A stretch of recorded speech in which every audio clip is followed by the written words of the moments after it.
फिर एक भ्रष्ट अधिकारी निगरानी के हत्थे चढ़ा।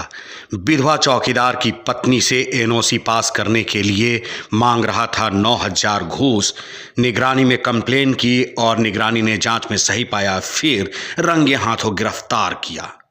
यही है वो मोतीपुर अंचल का अंचलाधिकारी।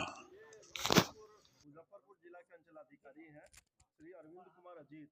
इन्होंने कांड के परिवादी श्री अजीत कुमार से 9,000 रुपये रिश्वत की राशि की मांग की थी। मैटर ये है कि अजीत कुमार के पिता स्वर्गीय रामलखन राय वो मोतीपुर में ही चौकीदार के पोस्ट पे थे और सेवा काल में ही उनका मृत्यु हो गया था।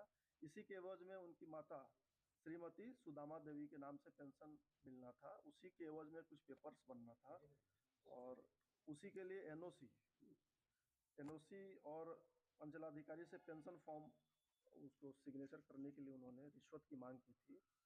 और इसी एवज में कंप्लेनेंट हमारे निगरानी अन्वेषण ब्यूरो 6 सर्कुलर रोड पटना में कंप्लेन किया 15 दिन पहले और सत्यापन उसके कोरेस्पेंडिंग हम लोगों ने सत्यापन कराया और सत्यापन में सही पाया, उसमें रिश्वत की मांग की गई थी।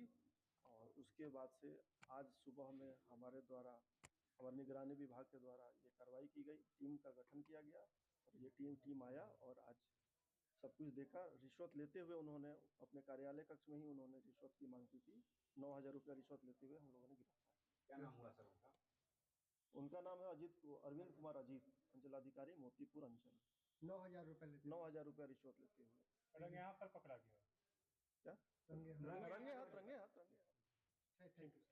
तो भ्रष्ट अधिकारी को गिरफ्तार करके निगरानी ब्यूरो ले गई। मामला मुजफ्फरपुर के मोतीपुर अंचल कार्यालय का है। आपने अब तक मेरे चैनल को सब्सक्राइब नहीं किया है तो जल्द से जल्द सब्सक्राइब कीजिए, लाइक कीजिए, बेल आइकन दबाना नहीं भूलिए।